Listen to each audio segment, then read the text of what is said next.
Good evening from the legendary Kingman Gymnasium on the campus of Ottawa Township High School. I'm Dalton Carmine, joined in the booth by Jonathan Michael, and we are set to bring you a fantastic rivalry game between the Morton Potters and the number one in Class 3A Washington Panthers, with a trip to the Rochelle Super Sectional on the line. And John, as I've already mentioned, this is a great gym and a great rivalry, and the stakes have never been higher throughout the course of this season for either team. Are you expecting this game to be electric or what? I mean, it really does not get any better than this. The fourth time these two conference rivals, have met this season. And, this time it's for all the marbles. This time the loser goes home, their season is over, and they have to watch their rivals go on into the playoffs. And so this is just going to be absolutely amazing. Fantastic gym. We love coming up here to Ottawa. This place is going to get loud in here, even though, it's an hour and a half away. Still a lot of loyal fans showing out here for both the Panthers and the Pirates. I just can't wait, Dalton. You don't get to play your rivals 4 times in one season very often at all, John. And you just look up and down both these rosters, both these resumes, just the eye test for the way these two teams play. There are not many weaknesses, my friend, on either side of me. Washington's got loads and loads of resume-boosting wins. Morton, you could say the exact same thing, but if you had to pinpoint what's the one thing Washington has to do tonight to impose their will and walk out of here with a victory, one thing the Panthers got to do, what would it be? Well, I've seen the Panthers play a lot recently. I've also seen the Potters a lot recently, too. And, one thing for the Panthers is they like to play fast. They want to get out in transition. And so that's going to be a big key for them. Get out, get points in transition, get rebounds, chuck it down the floor. Again, Washington doesn't cherry pick, but they get down the floor pretty quickly. And so Morton has got to be ready to run tonight.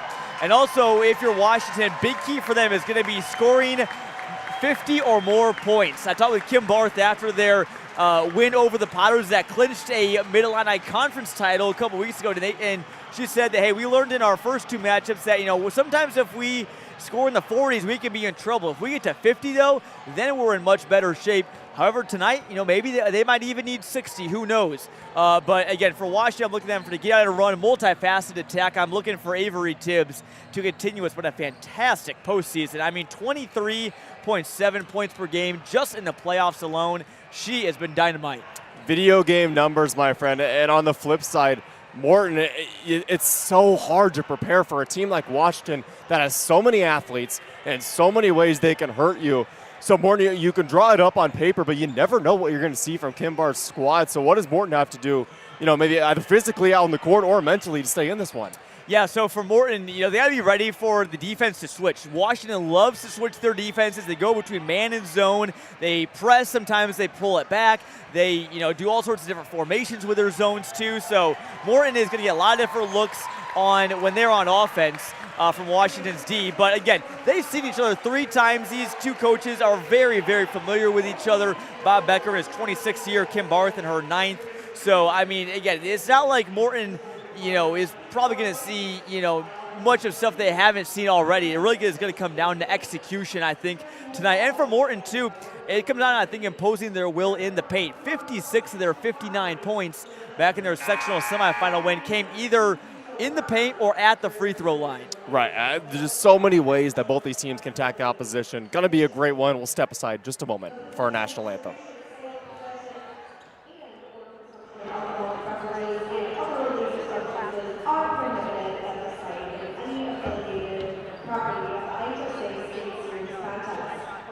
State Series hosts are required to make all State Series contest sites and any affiliated property, including parking lots, fan accommodation areas, and other school or event venue property, alcohol-free zones on the date or dates of any IHSA event being held at this site.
Well, a long-winded national anthem process, but a good one nonetheless. And fans filing into their seats. This is, we were talking about in the car ride over, John, this is one of the more interesting gyms I've ever been in. But I've only been here, an hour or so, and I'm absolutely in love with it. This is electric. Yeah, you gotta love it. The place, the fact that it's surrounded in brick is really what makes this place so loud.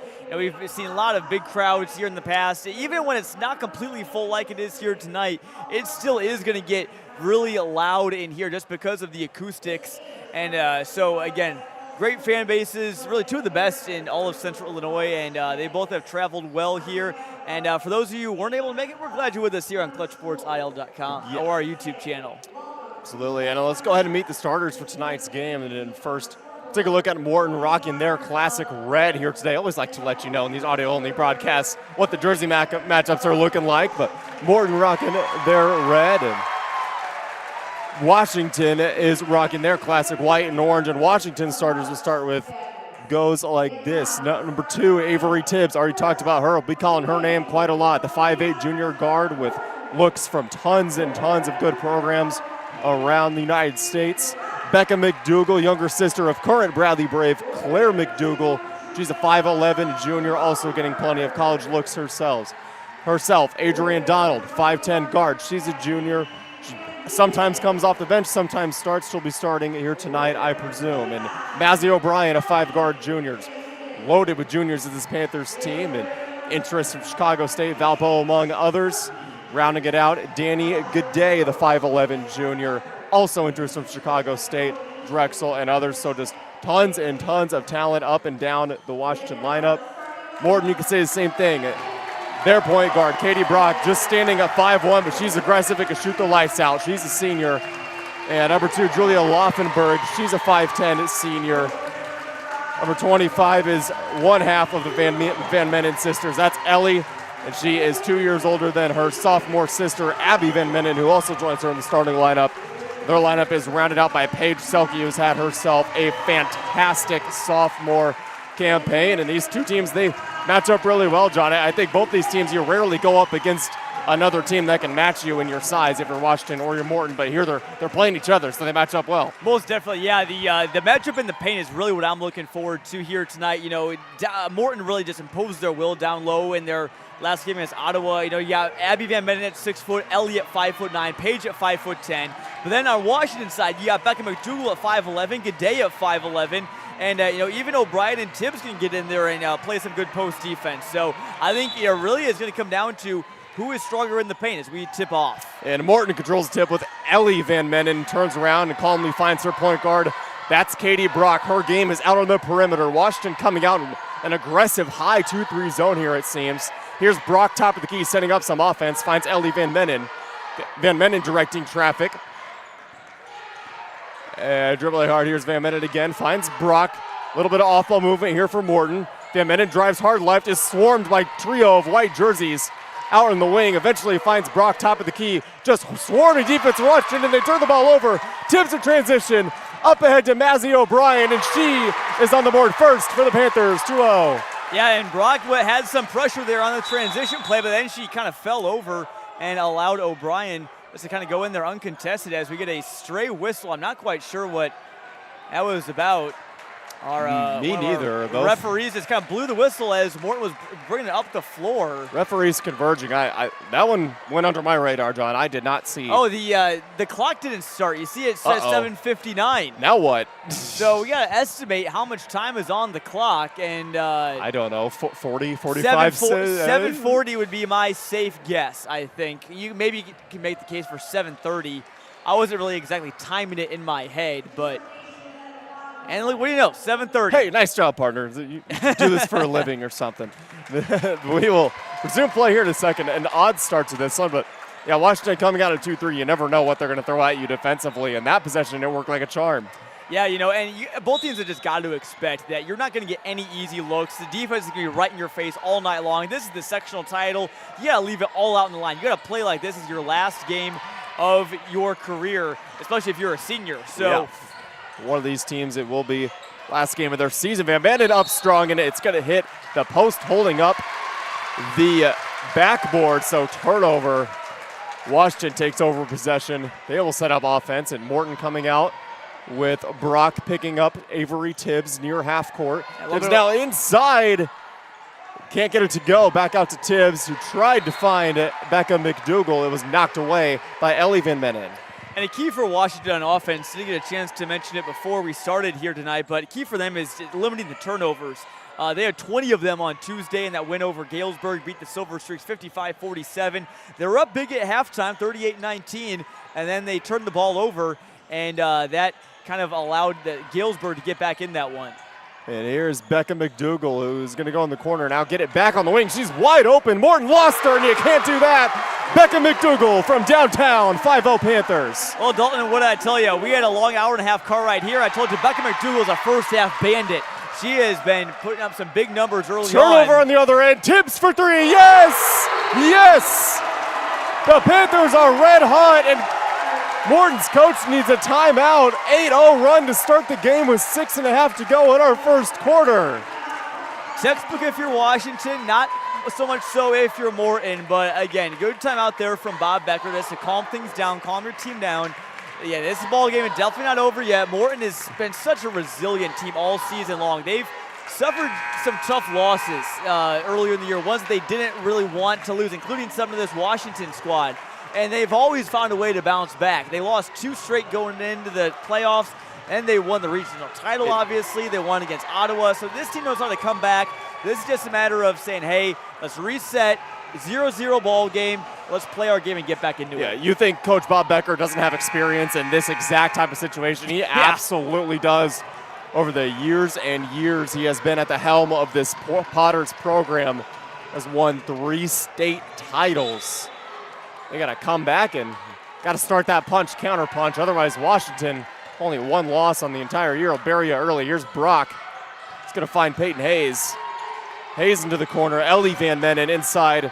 And Paige Selke, a nice spin move from the sophomore. Off the back iron. Ball is loose, pulled down.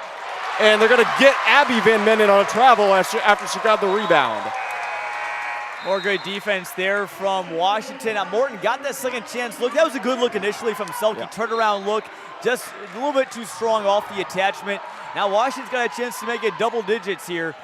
I'm curious to see if they're going to be able to, keep on putting pedal to the metal all throughout the game. They certainly have done so thus far throughout 30-plus wins this season. Here's McDougal, eventually top of the key to Tibbs. Tibbs to the wing to Mazzy O'Brien. Entry pass was denied, and whistle out of bounds. Morton basketball. There you go from the Potters, forcing a turnover.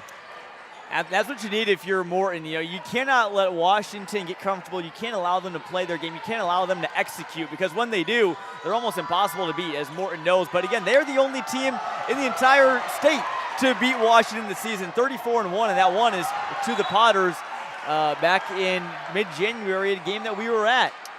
46-45, Potters win. Indeed, and only 2 conference losses for these Potters, you guessed it, at the hands of these Washington Panthers. Here's a long 3 is no good from Ellie Van Manen. Battle for the rebound, and our officials got a jump ball, which means possession Panthers. Tons and tons of off-ball movement from both sides. I'm really liking it here, and that's the way you got to beat a 2-3 zone if you're Morton. Yeah, most definitely. And again, Morton bringing a little bit of a 2-3 here on this possession as well. They came out in a 1-3-1 first possession. I think they may switch it up in that timeout. Tibbs is swarmed by Abby Van Manen, which is going to find Adrian McDonald. Back to Tibbs. Thought about driving left. Now looks for help, and she has it in the form of Danny Gaudet, who lost it. Stolen away. Abby Van Manen pulls it down. Gives her sister Ellie, which is going to hand off. And inside Here's Ellie out beyond the arc, off the back iron, battle for the rebound, pulled out by Washington, and Ellie Van Menen on a reach-in foul.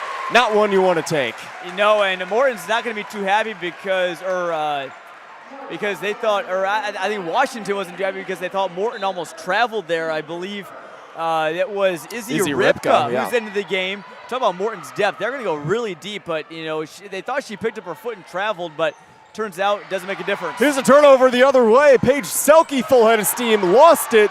Ball's still loose. Who wants it? And we got a foul going to be called on Washington on the loose ball.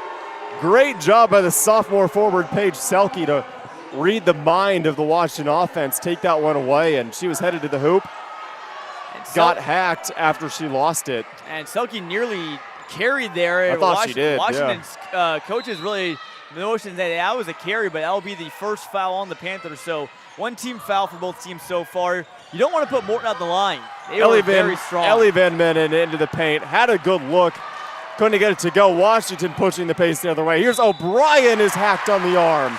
O'Brien to the line to try to make it a 10-point deficit. And that's just what Washington does. They got the rebound, and I think it was McDougal that threw that pass up there to O'Brien. Beautiful pass. I mean, how about Washington football coach Todd Stevens should be looking at some of the arms of these young Panthers, because they just have had some beautiful passes up court all in the last couple games, allowed them to get out in transition. And O'Brien was right there and got fouled. And Mazzy Bryan with a team-high 25 points versus Canton is 2 for 2 from the free throw line, and it's 10-0 Panthers.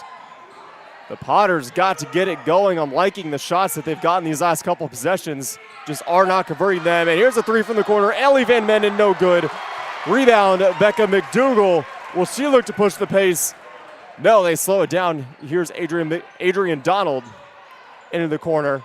O'Brien looks into the post for McDougal. She's got her, and she is hounded. No whistle. Tibbs is wide open for a three, and she gets it to go.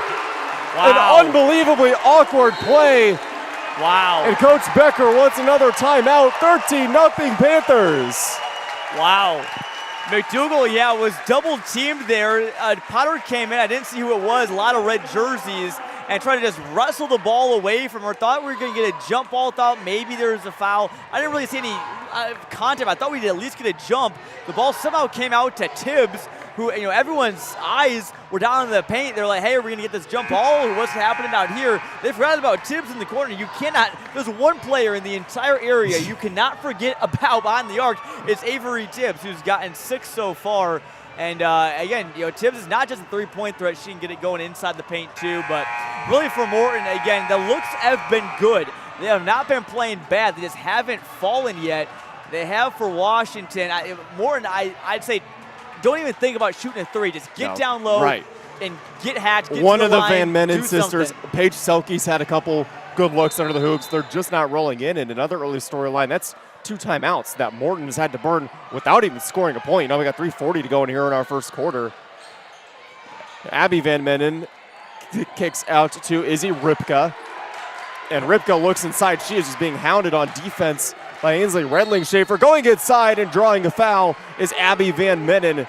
She got it and said, I'm taking this to the rack. No one's stopping me. And she did get stopped, but illegally. She will head to the free throw line looking for Morton's first points. That's exactly what you want there. Just get fouled. And, Van Menen was wonderful from the line the other night against Ottawa. 15 of 18 from the stripe as she knocks down the first there. So, again, Morton, a very good free throw shooting team. That's how you get back into this game. Fouls are a huge equalizer in the postseason play. We saw last night Quentin Kitt for East Peoria, a major player for them, having a fantastic game. His team was leading. He picked up his 4th foul in the 3rd quarter. And then Richards went on a big run to win that game. So if Morton can get some of these Washington stars in foul trouble, maybe you start being able to make a run. 2 for 2 from the line was Abby Van Menen. Washington sets up shop. They're the right driving hard is Redling-Schaefer, who lost it. A wild play, and the rebound's hauled in by Abby Brooks, getting her first couple minutes. Here's Peyton Hayes, a long three off the back iron. Rebound is pulled down by both Abby Van Menen and Danny Gaudet. It's going to be a jump ball and stay with Morton, and I really like the aggressiveness on these rebounds for Morton.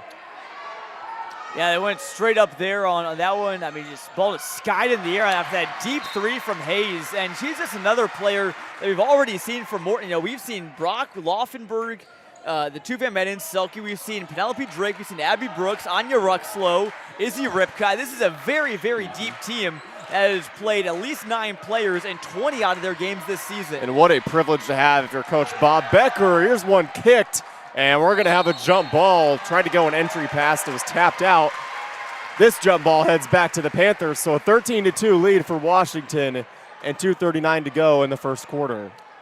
And if you're Morton, too, again, it all starts with defense. Got to find a way to start getting stops, and that's how you get back into this game. You can make all the buckets in the world you want to, but it doesn't mean anything if you can't get stops. Right, and clear the defensive boards, which they've done a great job of thus far. It's been a key point for them all season. It's why they score so much in the paint, and they play such good defense. Not that time, though, as Mazzy O'Brien having herself a first quarter. That was or good day. Danny G'day, pardon me. That was a good day. A nice little head the fake first there. time. Had everyone from Morton looking one direction. She drove the other way and just floated up with one hand in the paint and good. And tried to go to the corner. It did Abby Brooks, but it was knocked away by a Lady Panther. And we're going to have a kind of a hockey line shift here from Morton as Julia Laufenberg, Katie Brock, and amongst others come back into the game. Ellie Van Mennen and can't see who the last one was over there. I can't see her jersey number. It's Paige Selke. It's Paige Selke. Yep. There you go. And Selke working in the post. Another turnover. Stolen away. Mazzy O'Brien, is she going to take it up? She does. No shot. Nope. Offensive foul. Yep. Great job by Katie Brock, who was the lone Potter back on defense, kind of playing safety. Drew the contact. We head the other way. That was a good foul call there. O'Brien definitely tried to kind of push Brock off and create space.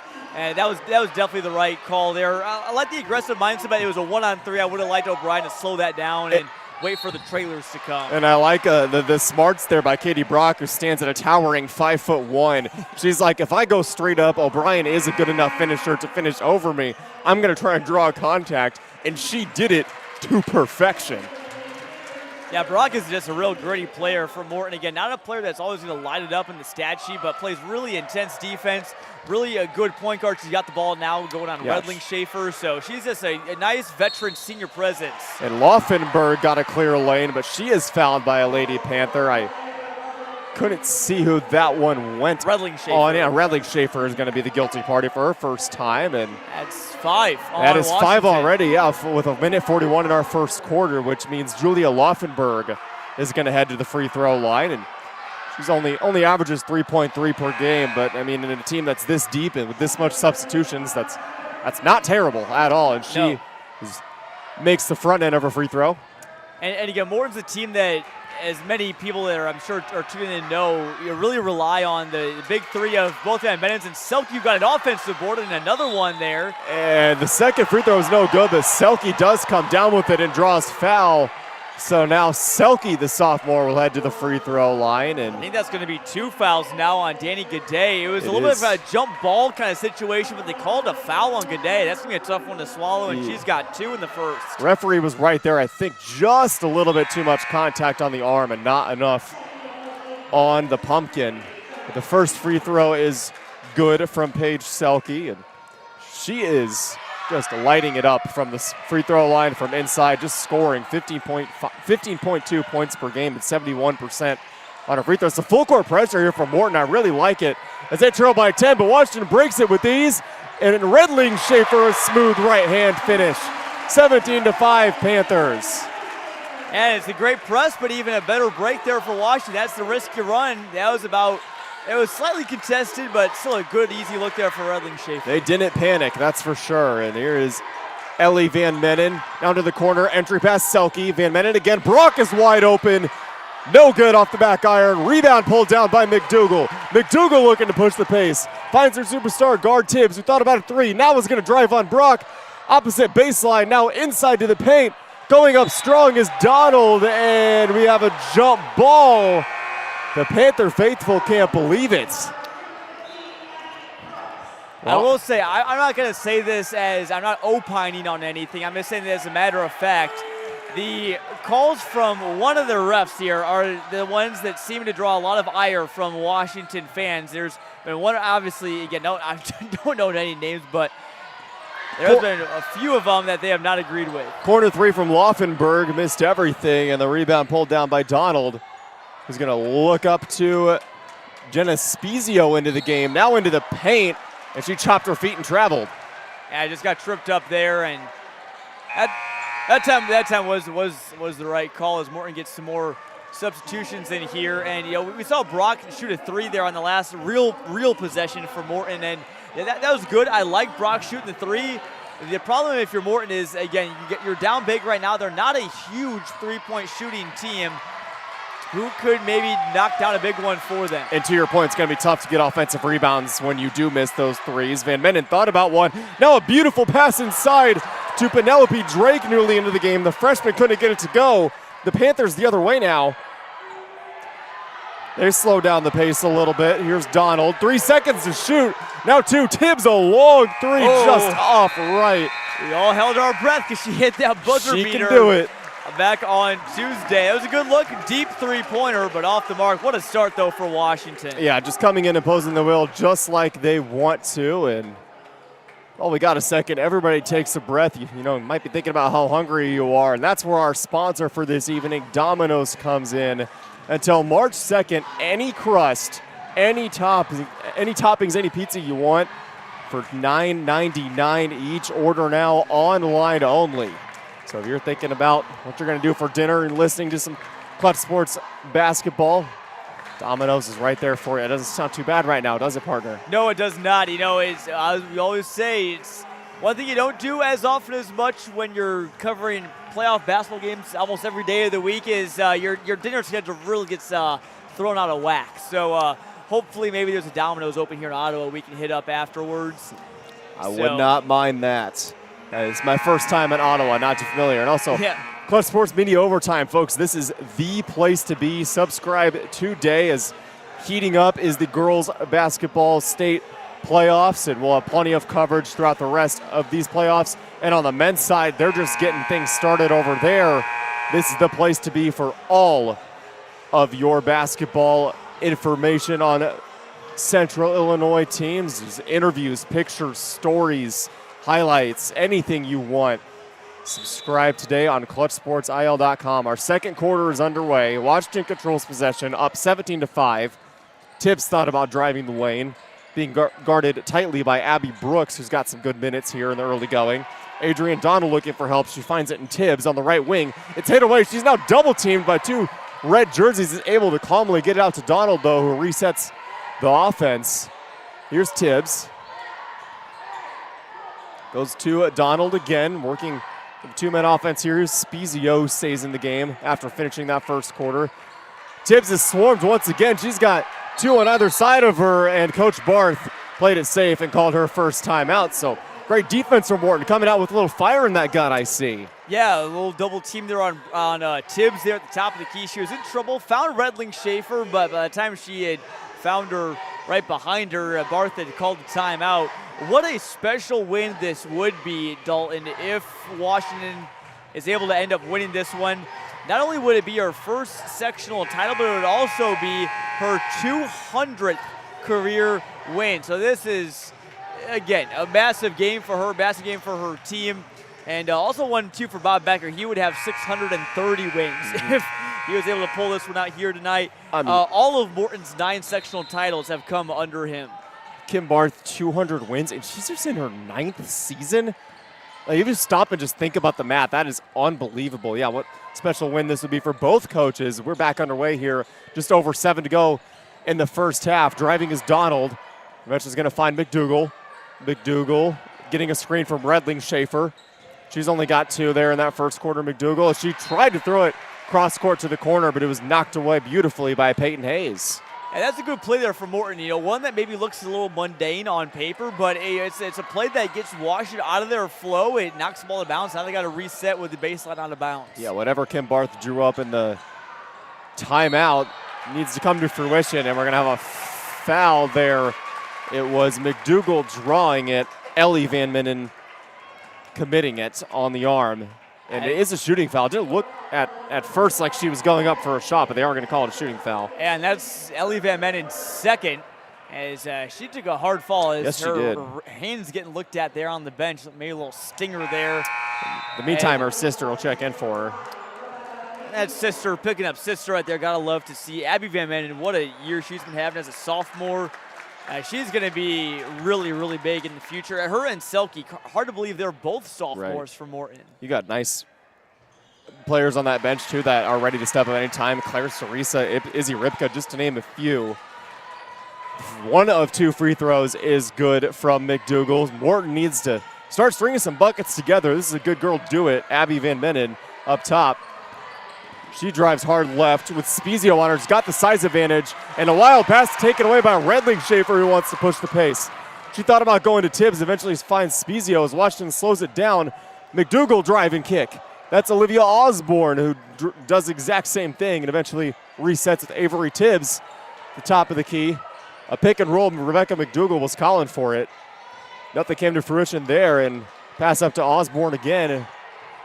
Tibbs, step back, thought about a three. Now she's trapped in the corner, does get it out to Osborne. Washington's got to get some off-ball movement or something here, create an open shot. Yeah, great defense from Morton on this possession. A lot of running around the perimeter, and Morton's just all over it right here. This is the best defense I've seen out of the Potters so far tonight. Yeah, they came out just with their hair on fire in a way, as that one tapped away by Abby Van Menen.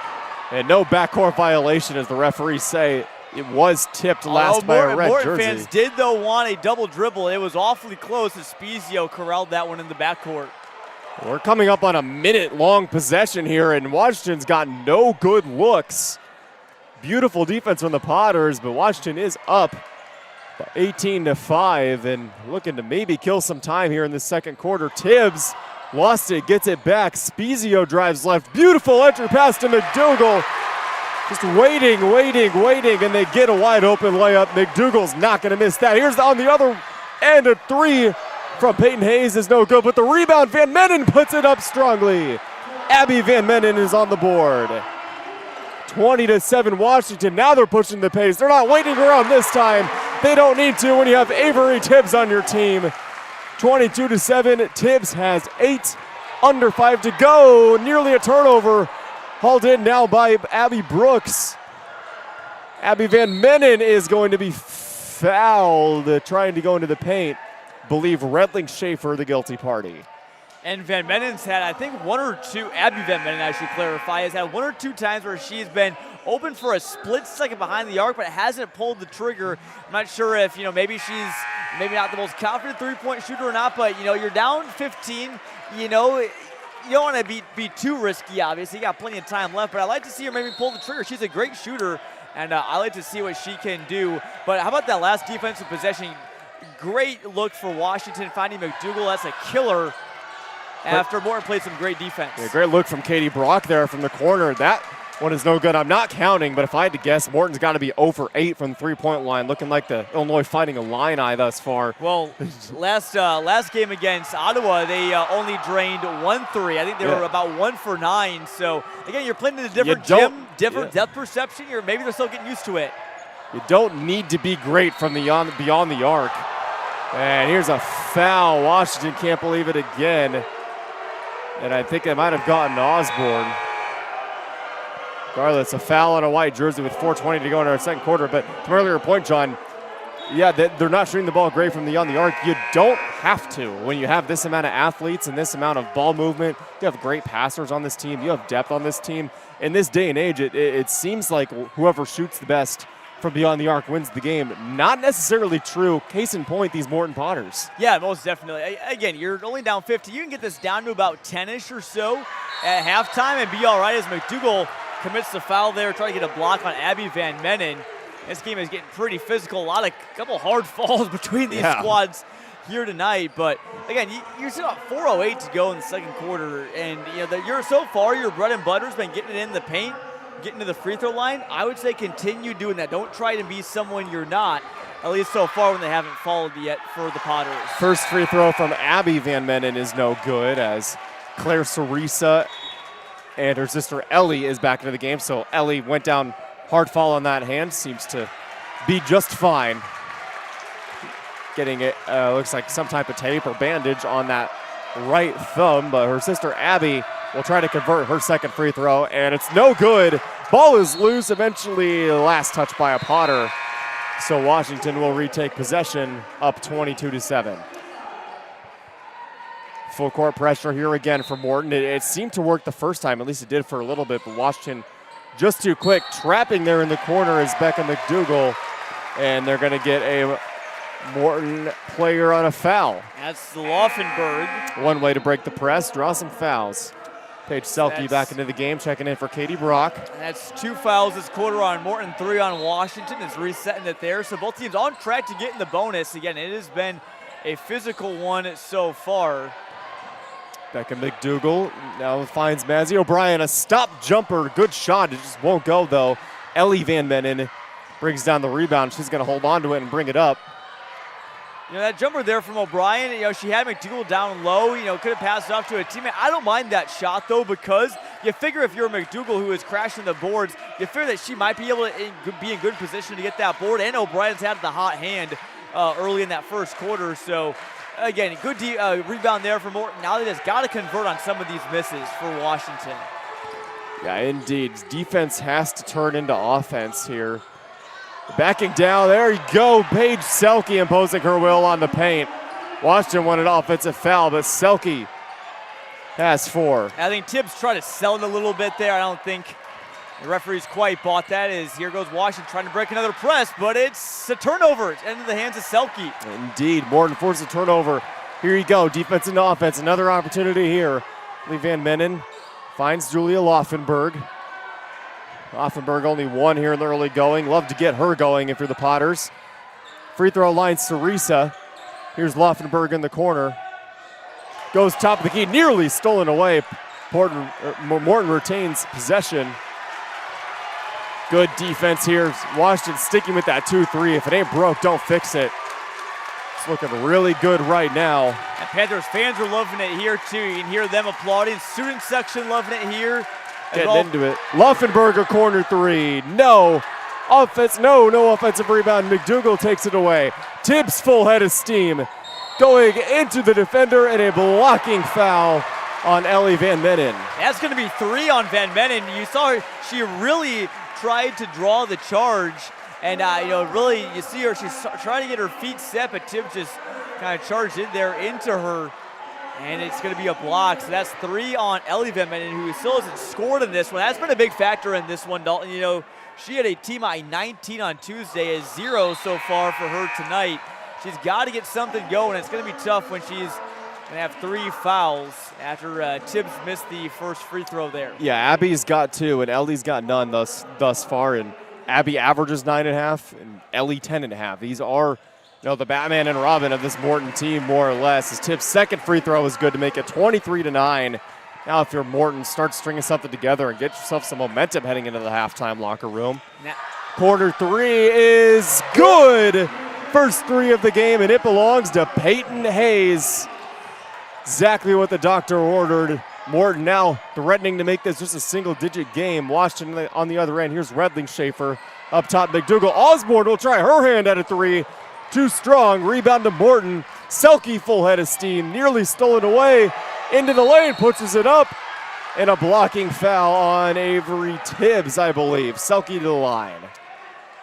And you see Morton, they're slowly but surely coming back into this one. It was 17-5 at the end of the first. And now so far they've outscored Washington 7-6. Opportunity to add on to it here. Selke makes the first. So again, this, Washington's going to have to go into the locker room approaching it like it's a 0-0 ball game because, you know, Morton is slowly finding a way to come back and play some good defense. Second free throw, no good from Selke, so it'll stay a 10-point game, which I think if you're Morton right now, you honestly take that. It looked like Washington was threatening to bury you early. Here's a good day. She turns it over, and heading the other way is Katie Brock, who's going to get called on a double dribble. She's in disbelief. She stopped near half court and said, what? In real time, I'll admit, I didn't quite see it, but again, referee's got a much better look at it than we do. Well, Barth will take a timeout because why not? A minute 30, slow your offense down here a little bit. They've kind of fallen into that trap of turning the ball over. But While we have a second, take another look at our sponsor for today, Domino's. Until March 2nd, any crust, any toppings, you can create any pizza you'd like for just $9.99 each, exclusively online. Order now. Just a 30-second timeout, so both teams about ready to take their huddle.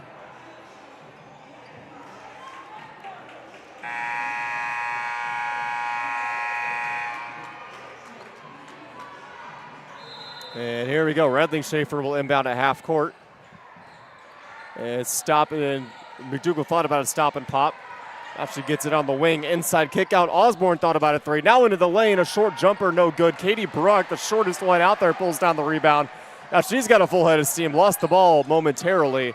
Now a skip pass to the corner. Here's Laufenberg. Osborne for Washington. We didn't really see her hardly at all, I think, on Tuesday. She's gotten some big minutes here. Put up a couple shots. They haven't gone down, but I like her aggressiveness so far. Absolutely. Here's Van Mennen. Abby Van Mennen into the paint. She has it stripped away by McDougal. McDougal looks up to Avery Tibbs, who has Brock on her. She's going to stop, is now swarmed by 3 red jerseys. Someone got the ball, and we have a jump ball. So possession Potters.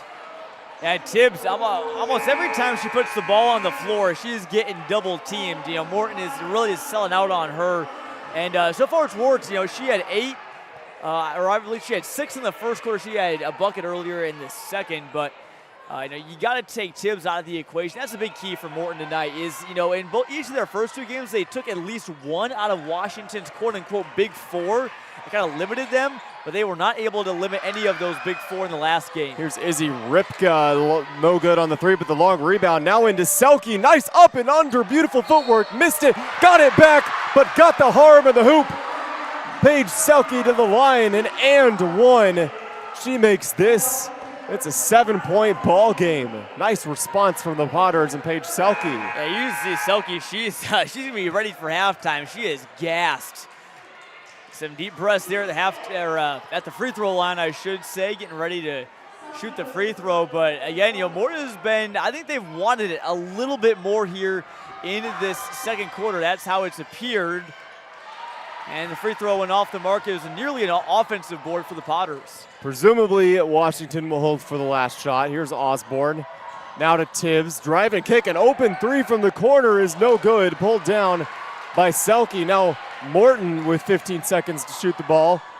That's a beautiful look from O'Brien. It was wide open, couldn't get it to fall. 3 from Selke. She got it. The Paige Selke show here in the second quarter. Makes it a 5-point game. 3 seconds left. Washington the other way. No good on a short jumper. Rebound pulled down Van Mennen. And Potters fans up on their feet. Really starting to feel it after Paige Selke takes over in the second quarter. But Washington a 23-18 advantage heading into the locker room. What a first half, partner. Wowee. I mean, Paige Selke putting the team on her back, 10 of the team's 18 points, and that'll really make Morton feel good going into the locker room. You know, Washington, even though they're in the lead right now, I like what I've seen from them in most of the stretches, but they have had some stretches where they just haven't been able to get anything going. So, again, their good stretches have been longer than the Potters, that little stretch there towards the end.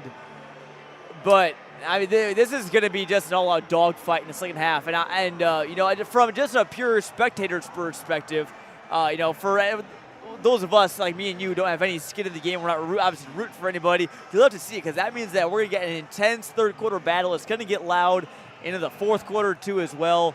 I can't wait to see what happens here in the rest of this one.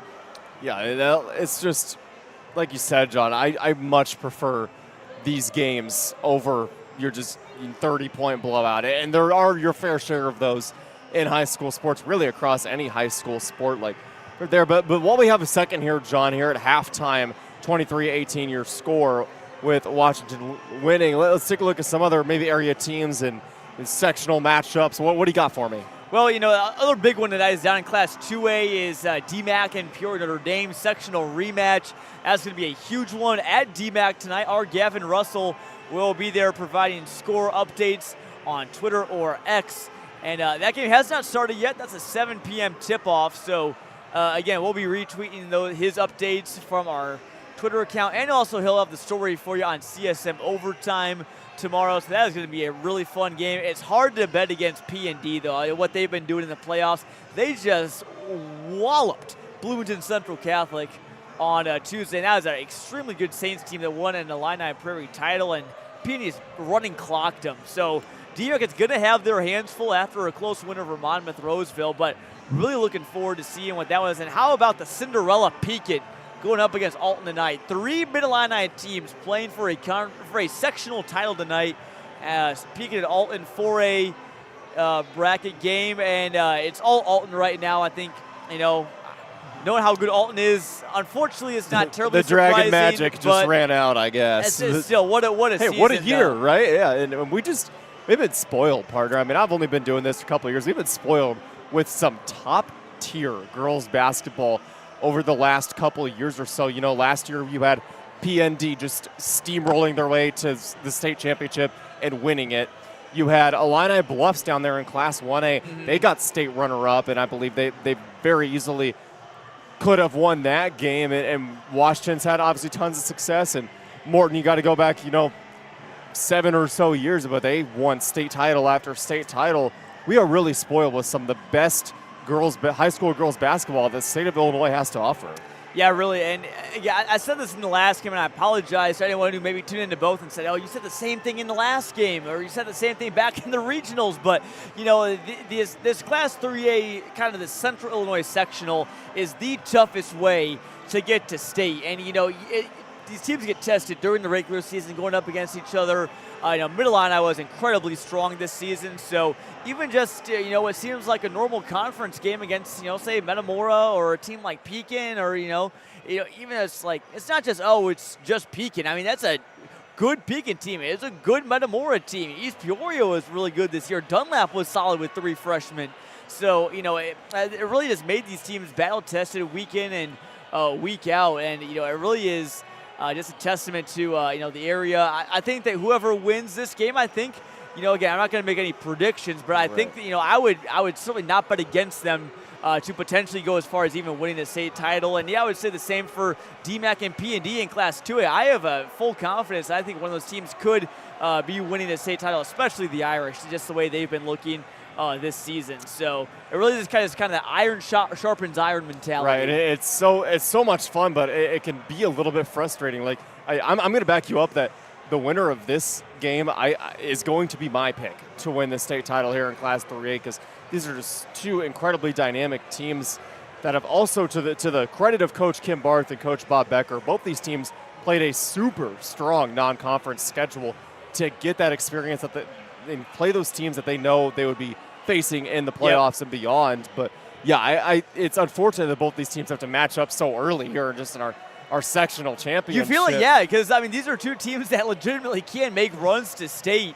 So unfortunately the way the IHSA does it with the geography, it's never really going to happen unless something just crazy out of the blue happens. They put Washington and Morton in different sectionals, and it somehow becomes possible. But again, the winner of this game, Dalton, will take on the winner of Sterling and Dixon. That game just tipped off. That game, the Rockford-Boylan sectional. So we'll have our eyes on that. I believe at least one of these schools are conference mates here of Ottawa as we get our halftime stats. Again, first-class hospitality here at Ottawa. Dalton, let's take a quick look at the stats and see what jumps off the page. Anything for either of us. Obviously, that second quarter there by Paige Selke is just what'd you say? She had 10 of their points in there in that second quarter, roughly. And if she doesn't do that, we're looking at probably like a 20-point game here right now. But I mean, a full team effort here from Washington, and we knew that they could do that. We knew that that's kind of what they wanted to do, and see, is that 10 points there? That's 10 points for Selke. For Selke, yeah. Yeah, what stands out to me is the field goal percentage. Washington, when they've gotten looks at, they've been good. They're 8 for 15 from the field. It's 53%. Morton, though, has gotten more shots up. They've been less successful with them. They're only 5 for 22. That's about 23%. So, again, credit Washington's defense. But, again, free throw line being a little bit of a difference. Morton 6 for 11. Washington's 4 for 7. So both teams shooting under 60% from the line. We'll see if that is a big factor at all. Morton, though, getting 2 threes. They're 2 for 12. Washington is 3 for 8. And offensive rebounds, Morton's got 4 of them, which Washington doesn't have any. Washington any. has no offensive board, so major credit to the Potters on the offensive glass. Washington, though, again, they like to get in transition. Look at that, 7 points in transition to Morton's 1. So there you go. And Katie Brock with 3 steals. If she can, apply some more pressure on the defensive end and get a couple more steals, it's a good way to get in transition. And for Washington, start getting some offensive boards. It's a good way to kind of kill your team's momentum is when you do feel like they have all the momentum like Morton did in the latter half of that second quarter. You could put up a shot and miss it, and everyone's getting happy on Morton's side. But you pull down the offensive rebound, that can quiet the crowd a little bit, and of course give you another chance at the bucket. Yeah, definitely. And another thing that stands out to me too is the assist totals. Washington's been moving the ball a lot better than Morton tonight. And 6 assists on 8 field goals. Morton just 1 assist on 5 field goals. So again, Morton's been a little bit more stagnant on offense. A lot of their buckets have kind of came just kind of getting to work in the post and ISO plays or stuff like that to the free throw line as well. Washington's been a little bit more connected so far tonight. But again, credit Morton's defense that hasn't always resulted in buckets. In the half-court sets, Morton's defense has been very solid, and we saw that minute-long possession for Washington. It's not just Morton's not giving them many easy buckets, except if they're in transition. Right, and I think if you're Morton, you have a couple options here because the three-point percentage, as you said, isn't there yet. But if you do come out, do you just say, okay, don't shoot threes, just no one takes a 3? Or do you encourage your girls to keep taking open shots? Because if you get a couple of them to fall, we're looking at a tie game here in no time. Yeah, well, definitely. And I would say honestly, I said the opposite thing earlier, but now that you've seen some go down, there was the one from Selke, the one from Hayes as well. Now that you've seen some go down, I think, maybe you start shooting. Laufenberg had a great open look in the corner. I did not mind her shooting that at all. So, I think they're going to start going down. And again, this is a sectional title. You do have what they say, you got to succeed, you got to take risks, right? Maybe a three-pointer might be a risk on a certain possession or at a certain time of the game. But if you get that 3, that electrifies your bench, that electrifies your crowd, electrifies just everyone, electrifies yourself, gives you the confidence. And, I really think that could, potentially be a big game changer if Morton can start draining some shots from the outside. Without a doubt, yeah. It's just under a minute to go on our halftime clock. It's 23-18. Washington, the state favorite, leads. Dalton Carmine joined by Jonathan Michael with you in the booth, or I guess in the balcony, I would say. The balcony. I love this setup. They got 4 little tables where all the media can go and do their thing and see Morton Potter's TV over there somewhere.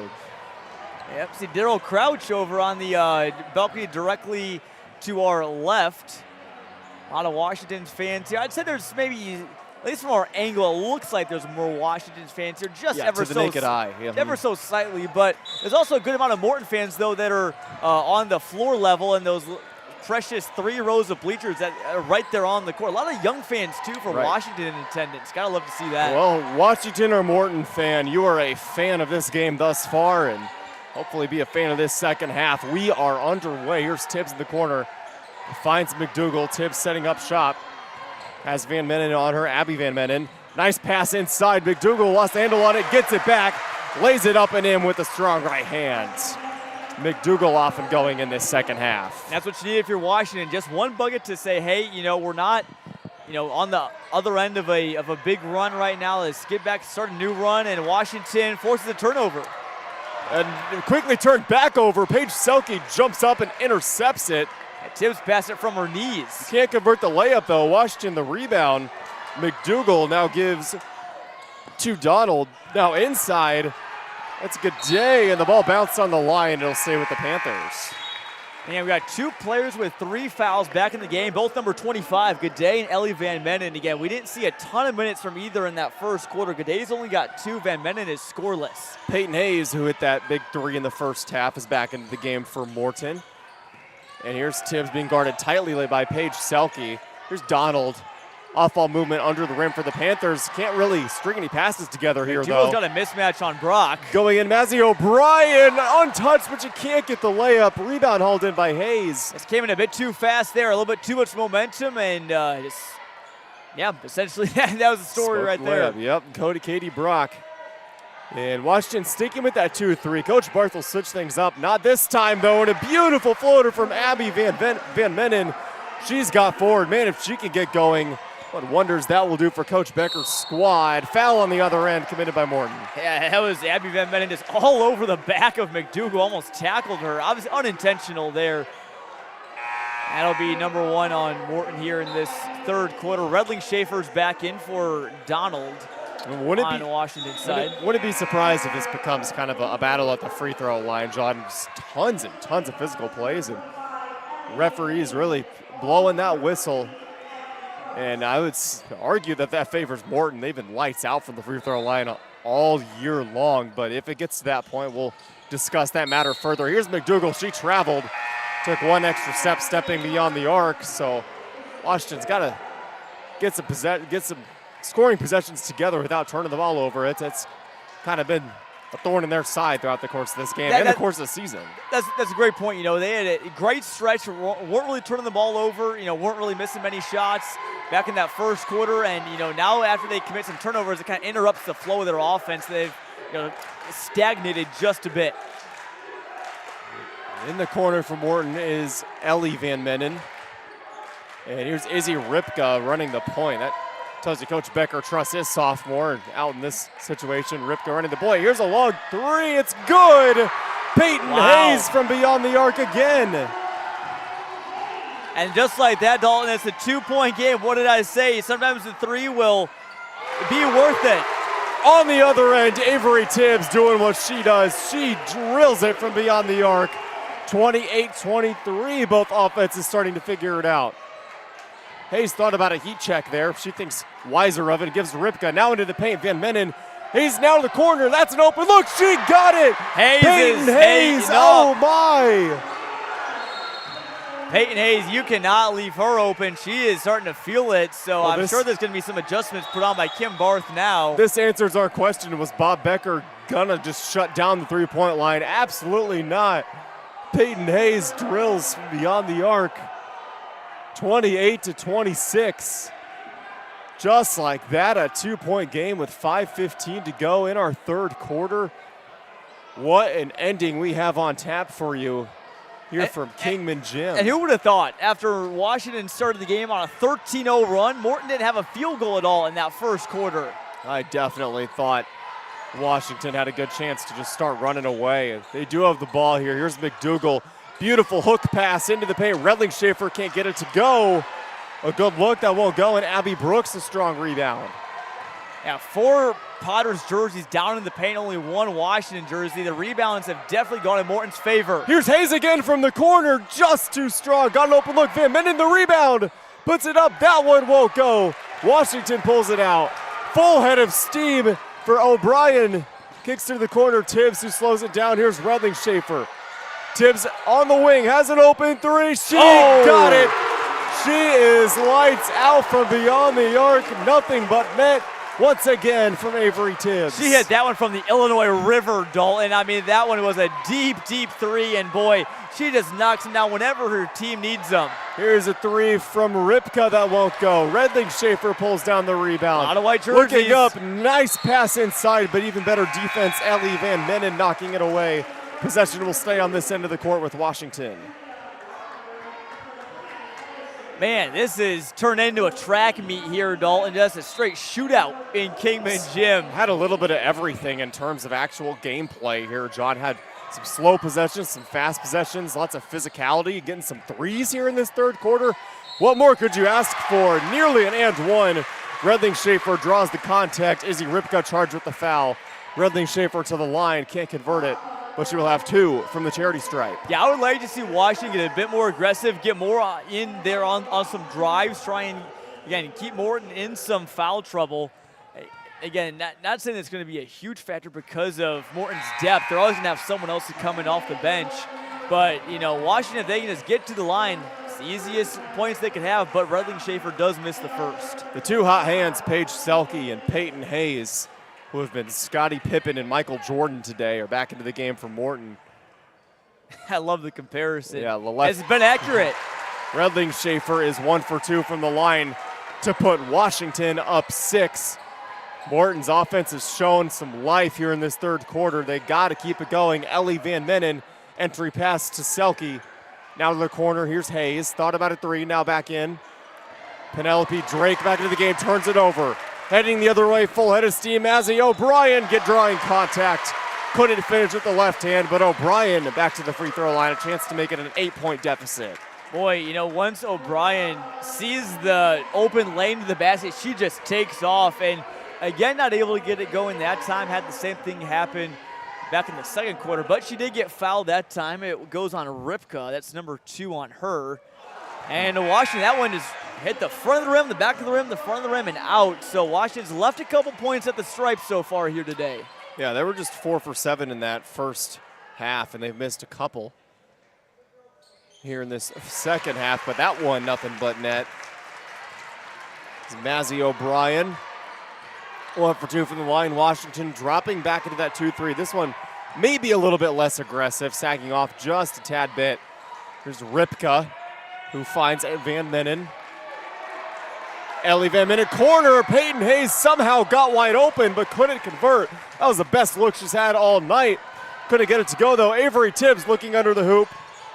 Going up strong is Mazzy O'Brien. That wouldn't go, and Ellie Van Menen the board. Nice little hook shot there from O'Brien. She was left wide open, and a nice job from Tibbs by finding her. Just rims unkind there. Peyton Hayes lob pass inside to Selke, and Selke wakes up here in this third quarter. She gets back in the scoring column.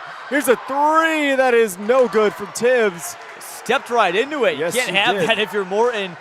Lucky that they didn't drain that, but yeah, lapse in judgment. Chance that they can get this back to a 1-score game. Ripka swings to Peyton Hayes. This one's from inside the arc. Can't get a friendly roll, in the rebound hauled in by McDougal. And here is O'Brien again. She carried. I thought she was going to stop and pop. She thought better of it, but just took an extra little lift with that right hand. And another turnover, so Morton only trailing by 5. Could get a bucket here and make it a 1-possession game maybe. O'Brien's played just a bit too fast right now. I agree. And, you know, sometimes I think Washington as a whole is playing a bit too fast. You know, again, you see them be able, they like to play fast, but they can also flourish by playing slowly.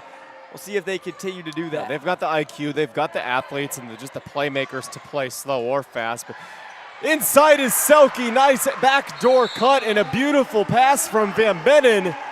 Both teams in the 30s now, 33-30. Washington keeping that advantage, but albeit very slim with 2 minutes to go in our third quarter. And Selke's had some great cuts to the basket, you know, and you know, she's really, we talked about the matchup of the post players so far today.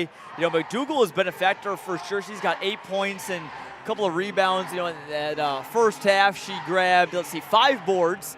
G'day, though, hasn't really been a huge factor on either end so far for Washington. Again, she's playing with 3 fouls, so I think that's definitely part of it.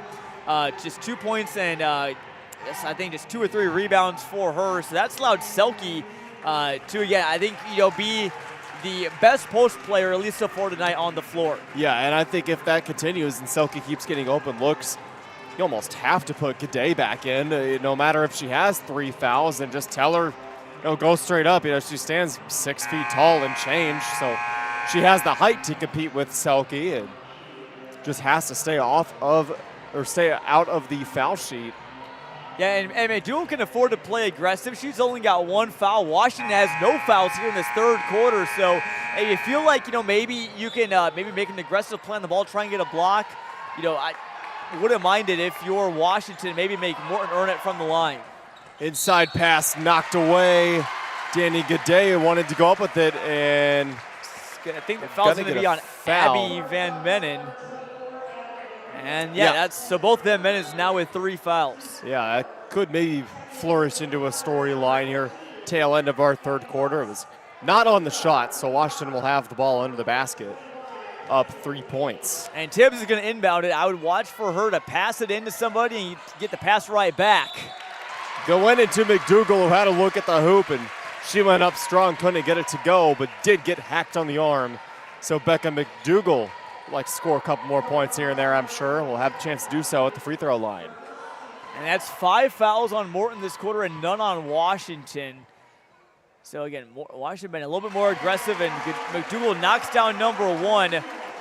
Even as close as Morton's gotten, Dalton, Washington's always had the answer to just stay a little bit more in front, kind of like how the Metamora Dunlap boys game played out last night that our other crew over there did while I was over in East Peoria. Just keeping that arm's distance, and that's a really good way to win a lot of basketball games. You get out, even if the other team has a response, if you can respond to that response, you'll find yourselves in good positions. Peyton Hayes from the corner, just short on the 3, but the rebound pulled down by Brooks, who tried to give to Ellie Van Menen, just out of her reach. Yeah, Van Menen was in an awkward spot there. Her body was pointed one direction. She had to turn her hips to try and get back to that ball before it just slipped out of bounds. Now Morton will dial up the press here again with 1:38 to go in the third quarter. Coach Becker continuing up with these subs. Laufenberg and Sarisa back into the game, and yeah, that full court press looked good for a while. Washington able to break it, and a foul on Abby Van Menden. That's her 4th.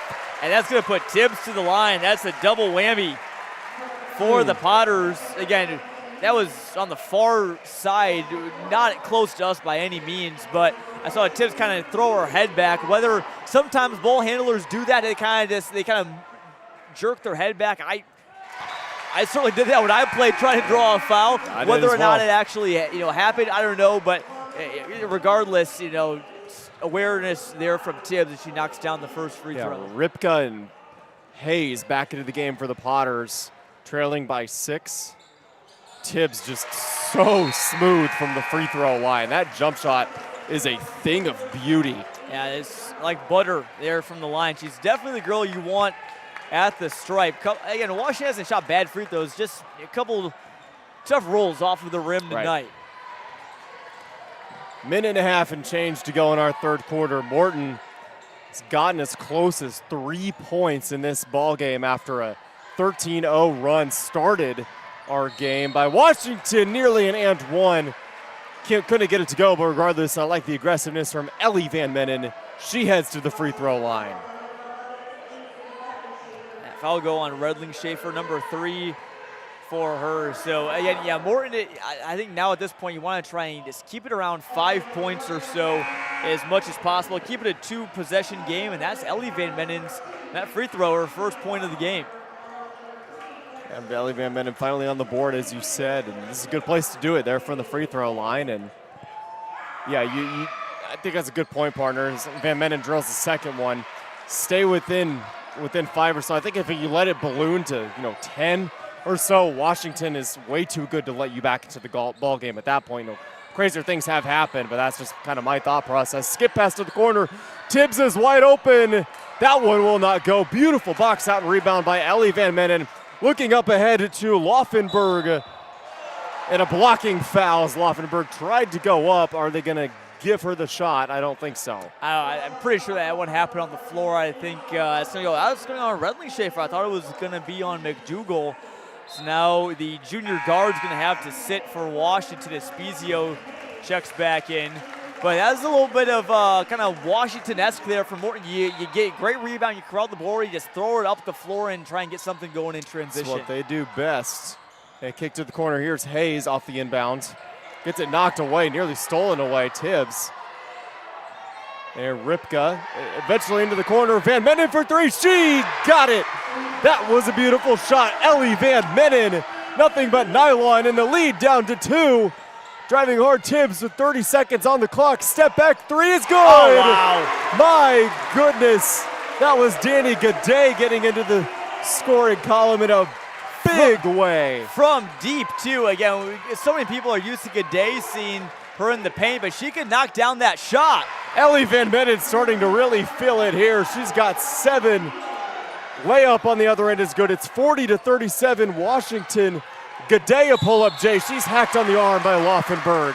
And with 5 seconds on the clock, a chance for Washington to go back up 2 after that lead got to 2, or go back up 5 after that lead got to 2, pardon me.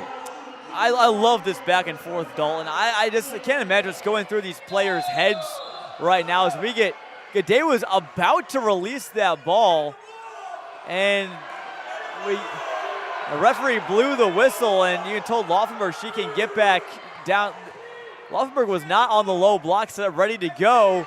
Gade was about to release that, threw off a rhythm, and she missed that first free throw. Interesting situation there. Yeah, I don't see that very often, but Laufenberg heads to the bench, replaced by Selke, as the first free throw was no good. The second one is good, and the referee iced the kicker there a little bit. Yeah, he did. It's kind of how that one turned out, but she makes the second. 5 seconds to shoot, so Washington will bring everybody up and press Morton. Now 3 seconds. Van Menen with that left hand tried to go up. She got fouled. Is that a shooting foul? It is. Van Menen tried to do the half-court heave, and she got bumped. The Panther faithful can't believe it. That's 3 free throws for Van Menen. And that's the third foul on Tibbs. You know, I'll be honest, I did not see what happened there. I was looking down at my score sheet. I think they got it right, honestly. It is a tough call to make with 1.3 to go. As I'm sure you at home can hear what the Washington fans think of it, but Van Menen misses the first free throw. First free throw and no good indeed. And yeah, Van Menen was trying to launch a half quarter and just got clocked. She was very clearly in the act of shooting, so even though this never gets called, I think it's the right call, but leave that up to you to decide. 41-38, now your score, Van Menen. One more from the free throw line to try to make it a 2-point game heading into the fourth quarter. She does.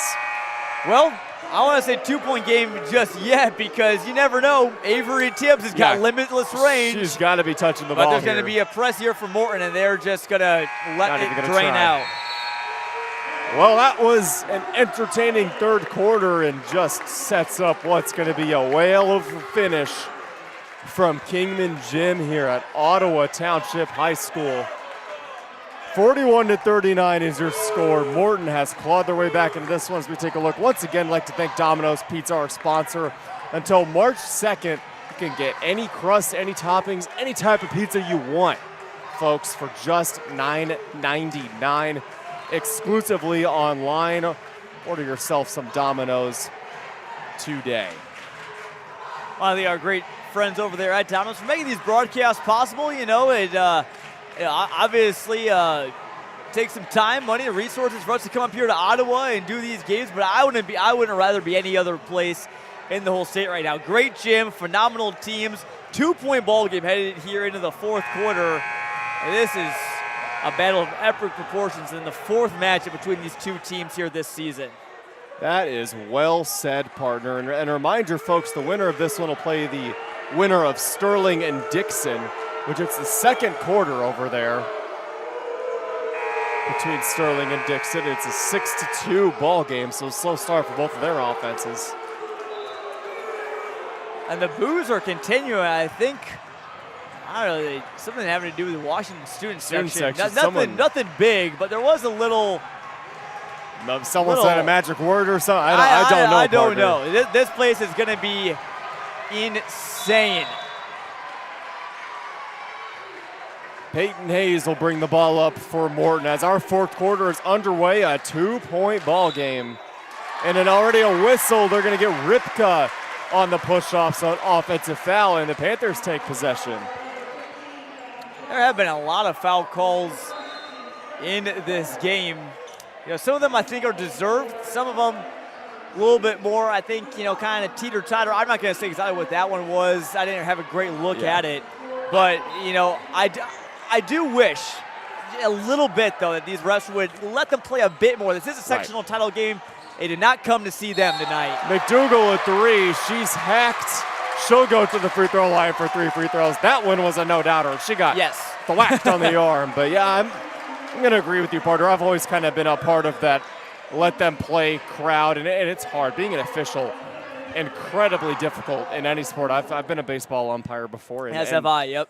And it's not easy at all. No. So I not expecting them to get every call right, but I am part of that crowd that wants to see these talented athletes just play.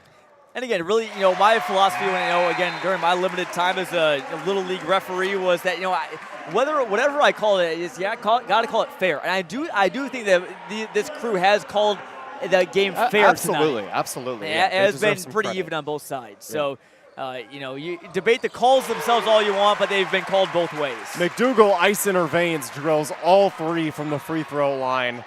And Morton's really got to limit the empty possessions here. Here's a good person to do it. Van Menen kicks to the corner to her sister for 3. No good. Long rebound to O'Brien. She pushes the pace, finds Tibbs, who slows it down. Tibbs gets a screen from McDougal. Now Morton running a 2-3 zone. Now Washington really slowing it down. It's more of what we saw kind of in the end of the first quarter, start of the second quarter. And Gaudet knocked over her defender. No foul call, but she did turn it over. Selke gives to Ripka, who finds Hayes for 3. Yes! Peyton Hayes, her 4th three-pointer of the game. What a day for the 5'6" sophomore guard to make it a 2-point game. And she's really stepped up in the stead of the Abby Van Menen, who's only got 4. Ellie came alive with 7. She was scoreless for a bit, but Hayes has been the catalyst alongside Selke tonight. Showing some emotion as well, as Tibbs had an open look, couldn't get it to go. Last touch by a white jersey, which means Potter's basketball. And what do you know, John, a chance to take the lead. And again, in case you're just tuning in, this game started on a 13-0 Washington run. Incredible resilience from Bob Becker's group, just like they've shown all season long. Ellie Van Menen corner. Hayes is open again. No, just too strong. Tibbs the rebound. And again, if you're just tuning in, folks, this is the 4th matchup between these 2 teams. Wide open under the hoop is Gaudet. She is not going to miss that one, and she's got 7. She's got up to 8 now. Again, up to 8. She's still playing with 3 fouls. Abby Van Menen is on the floor for Morton with 4 fouls, and they turn it over. Bad pass there, heading for the baseline and slowing it down now. Mazzy O'Brien into the paint, drive and kick. Donald yet to get on the score sheet, has thought about a 3, but eventually he's going to find Tibbs. Tibbs, who has 16, and continues her incredible playoff run.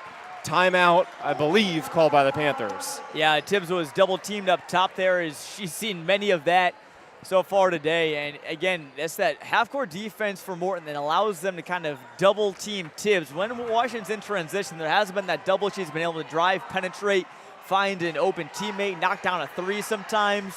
So again, for Washington, I love to see maybe a play drawn up for Tibbs, maybe off of a screen, maybe it's a double screen, have her kind of curl around. She can catch and shoot really, really well, even coming, off of a screen and tightly contested as well. And she's drained so many big 3s for Washington. Again, they haven't given up the lead because of her knocking down some big 3s when Morton gets close. Exactly. And of course, winner of this one faces the winner of Sterling and Dixon. That game is at halftime. It's a defensive battle, 13-8. Sterling is winning that game 13-8 at halftime. Football score. Exactly. Boiling.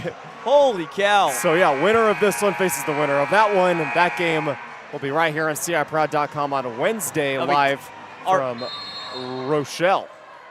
Well, we still had to reach out to Rochelle about. Right, that's right. Yes. So no promises yet, but we will try. Whoever wins, hoping to do live audio coverage again in Rochelle on Monday. Yeah, on Monday. Pardon me. I believe I said Wednesday. Here's a turnaround, Jay. No good. Pulled down by Laufenberg, the rebound, and Brock. Like to see her gets going on the score sheet. She's open. Thought about it. Didn't want to take the 3. Laufenberger to the corner.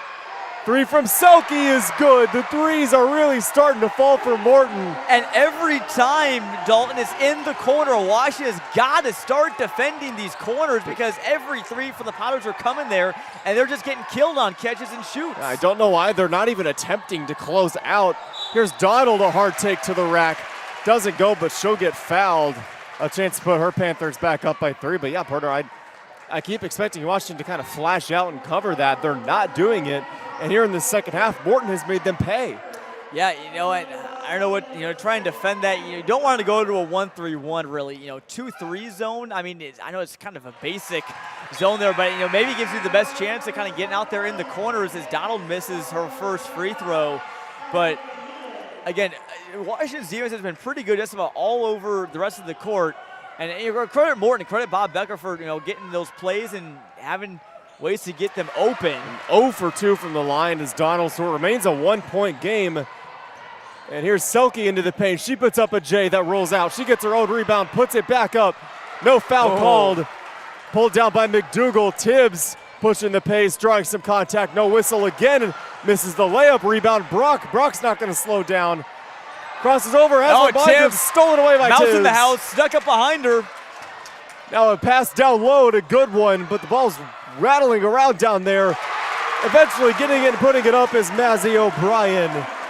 She's had herself a really solid ball game and puts the Panthers up 3. Yeah, she really has. She's kind of a Washington's X factor, you know. Sometimes she's kind of held to a low point total as we get a 3. No Ellie good. Van Meenen gets her own miss. Now Brock, Peyton Hayes. It's good! Peyton Hayes did it again. How did they leave her open again? This time it's a tie game in her 5th 3. Peyton Hayes. An unbelievable ball game here from Ottawa. Unbelievable. Pass inside. Here's McDougal, gets it blocked from Van Meenen. Wanted to get the possession back. Could not fool the referee, but we have a tie ball game. Wow. Do not leave your phone, your computer, wherever you're watching tonight, folks. This is absolute cinema unfolding right before our very eyes here in Ottawa. Running out of words already. What a performance from Hayes. Pass inside and a foul. They're going to get Selke on the cross. And that puts the fouls here this quarter. We haven't mentioned it yet. 4 fouls on Morton, none on Washington. That's right. Washington's got to be aggressive, but they got to make their free throws. They have missed so many shots from the line. Kicking it out. Starting the possession will be Mazzy O'Brien, who drives hard right. Hands off to Tibbs. Tibbs being hounded by Hayes on defense. Or pardon me, that's Laufenberger on her. And now McDougal along the baseline looking for some help. Skip pass to O'Brien. The ball's on the deck. Jump ball. Favors Washington. Indeed it does. Panthers retain possession with 3.5 to go. In our ball game, it was all Washington in the first quarter, and slowly but surely the Potters, who are responsible for Washington's 1 loss the entire season, clawed their way back in this one. Here's long 3 from Tibbs. She got it. Nothing but net. Faked like she was going to use the screen, stepped back and drilled one from way beyond the arc. 51-48 Washington. Here's Ellie Van Meenen, who finds Claire Ceresa, who's out there. Timeout, Coach Becker. Guess who, Dalton? Avery Tibbs. Every time. When in doubt. 19 for her tonight again. She's averaging in the playoffs 23.7 per game in the playoffs. You know, Bob Becker, told me on Tuesday, Ellie Van Meenen, he says has a kind of a playoff mode. He says she's been playoff Ellie. She's come up so big for us, and she really has for Morton. And for Washington, you got to start talking about playoff Avery Tibbs. I mean, again, not out of the ordinary for her to have these type of performances. I mean, this is kind of what we've expected out of her, but be able to continuously do it in the big games against the great teams, that you see in the playoffs is just phenomenal. And just the situations that she can knock threes down in is so big. She has got to be the leader for this team, in the huddles, on the court. O'Brien sometimes, again, has played a little fast. Tibbs has got to be the one to say, hey, don't play, out of your body. Just, play your game. And same thing, saying the same thing to McDougal and Gaudet as well. Man. Yeah, I'm half expecting already another 3 from Peyton Hayes. Yeah, me too. I'm about ready to just already call it. 5 triples for her, I think, tonight? 5 indeed, wow. Yep. She has been lighting it up for these Lady Potters, but she's got the ball now. Washington still in a 2-3 zone. Here's Ripka, who goes to Ellie Van Meenen. Had her sister for second. Now she gets it into her, who puts it up, and it's good. Abby Van Meenen for 2, makes it 51-50. And Gaudet couldn't really foul there because she's got 3, although I maybe like to see her play a little bit more aggressive in the post. I mean, I know she's got 3, but at least she doesn't have 4. Redling Schaefer into the game. Now in the corner, here's McDougal, who uses a half screen there from Tibbs. McDougal looking for help. Finds it for G'day. G'day, top of the key. Abby Van Menen on her. Here's to the corner, Rattling Schaefer with Ellie Van Menen on her. Back out top, McDougal, good man-to-man defense from the Potters thus far. 2 minutes to go. Here's Tibbs. No need Fakes to rush right. it. Going left, didn't like what she had. Here's G'day into the paint. Pull up Jay, won't go. Rebound, G'day gets it back. Huge play. Inside again, O'Brien won. Wow. The hoop, the harm, Wow. Mazzy O'Brien. The tenacity of the Washington Lady Panthers on full display here at crunch time in Ottawa. That is the play of the game so far, one that's going to electrify this Washington crowd. Great job by G'day. I thought maybe don't shoot that one there, kind of pull-up shot there in the lane. And that's the 5th foul on Abby Van Menen. Her night is through with 6 points, so that's another wrinkle into this one. But credit G'day for following that shot and finding O'Brien, who misses the free throw. Yeah, having the wherewithal to get your own board and making a nice, smooth pass to lead to the and one. Washington can't convert the free throws, only up by 3 as Brooks is back into the game for Morton. Here's Ripka, swings into the corner. Here is Brooks, entry pass into Ellie Van Menen. Ellie Van Menen still into the game. They're still in the game, not in foul trouble quite yet. Good defense. Washington still sticking with that 2-3. Van Menen thought about a 3, now swings to Ripka. Ripka fakes a pass, now goes into the corner. Brooks for 3, no good. Just long on the 3 was Abby Brooks. Oh, and Selke mistimed her jump. Yes, she did. A tough bounce off the rim, and she jumped a bit too early and allowed McDougal to get the board. Yeah, and Washington doesn't have to force anything here. No. Nearly a turnover. Will keep possession with just over a minute to go. No shot. Pass the ball around. No Pass the ball around. Again, Morton has not allowed Washington to get many second chance opportunities on the offensive board. So just try to work some clock. Do not turn this ball over. No shot clock in the high school game yet, and Coach Barth has plenty of timeouts remaining if need be, but Morton's going to start fouling. Yeah, Morton's got 1 timeout left. Washington's got 2. They fouled Tibbs there near the volleyball line. That one goes on Selke, her 2nd. So now you put Tibbs to the stripe.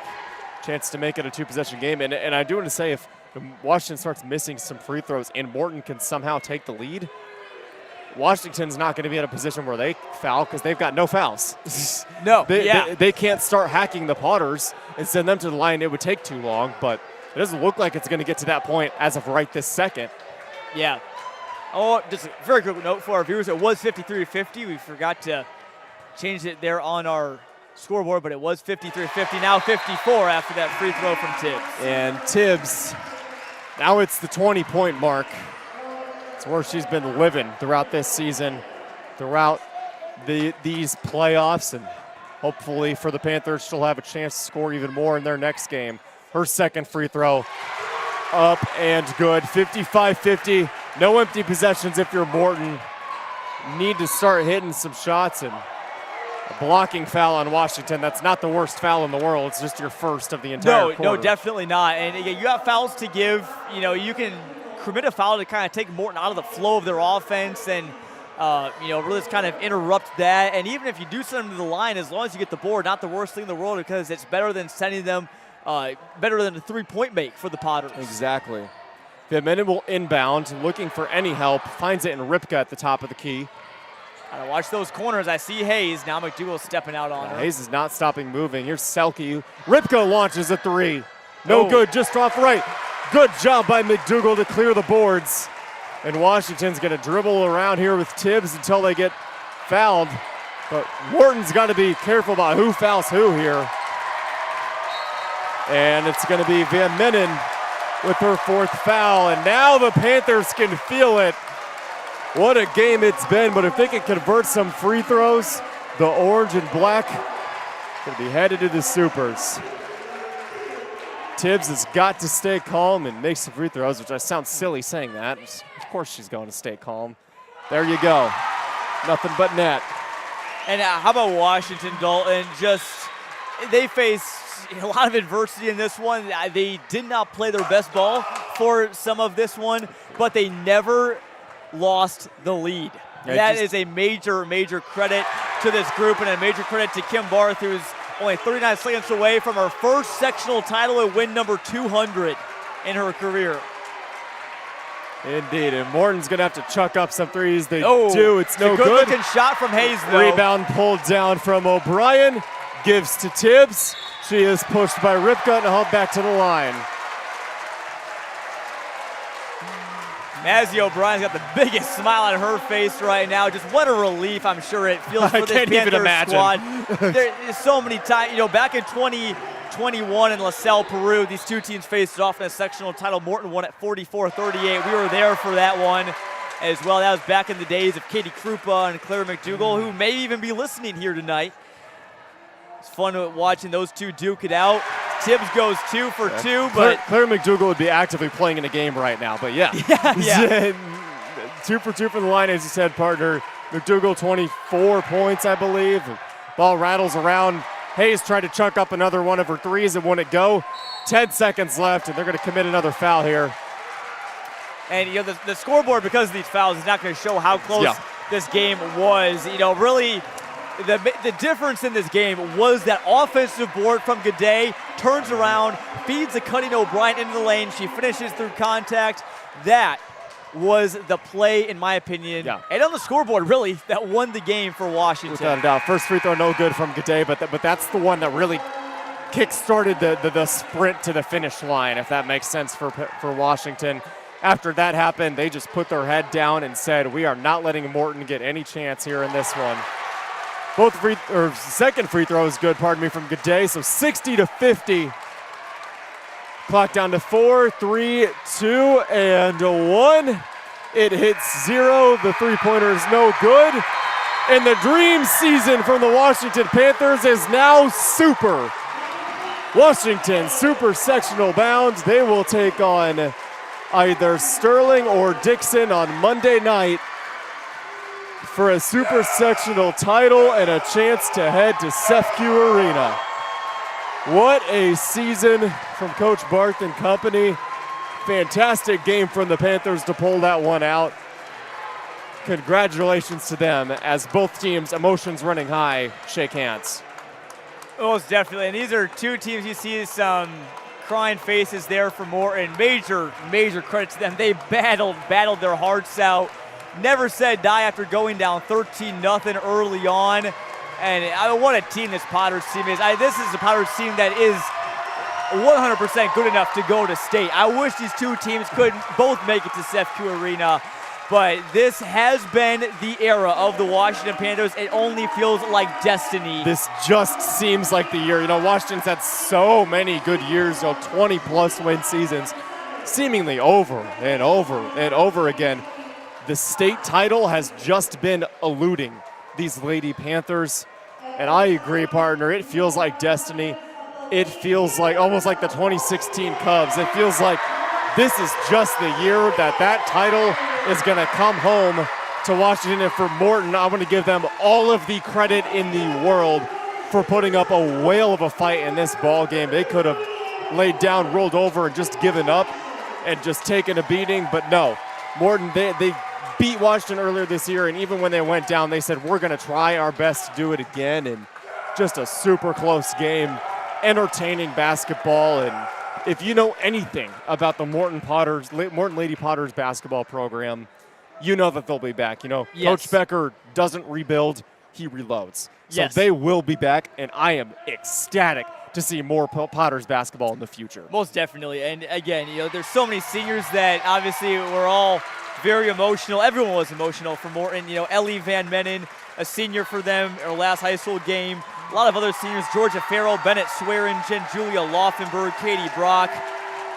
Just Anya Ruxlow too. Fantastic careers for them. There's going to be a lot of losses for Morton, but again, like you said, this is a team that always reloads. They will be back.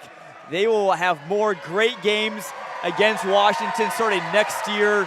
Their season comes to an end at 25-7. Washington 34-1 on the year. And how about Kim Barth? Win number 200 for her. and she finally gets the monkey off her back. That first sectional title. A lot of those playoff losses have come to Morton. This one's got to feel so good for her. I can't even imagine. Your final score once again, 60-50. Washington wins it. Any final thoughts, partner, before we wrap things up here from historic Kingman Gym? You know, I've seen these two teams play in person 3 out of the 4 times they were this season, and the rest of our CSM crew saw them the other time, the Clutch Sport at the State Farm Holiday Classic. And there has not been many games that I have, or just a season series that's been as captivating and riveting as these two this season. You know, obviously Washington won at 3-1. Obviously they proved they were the better team. They were the #1 ranked team over Morton for most of the season. But again, it was just so fun watching these two teams all season long. It was always a battle. Even when Washington was up 13-0, I knew, based off of what I saw from Morton, that they were going to come back in this one and provide some theatrics. And, I mean, just what a game. Avery Tibbs, 25 points.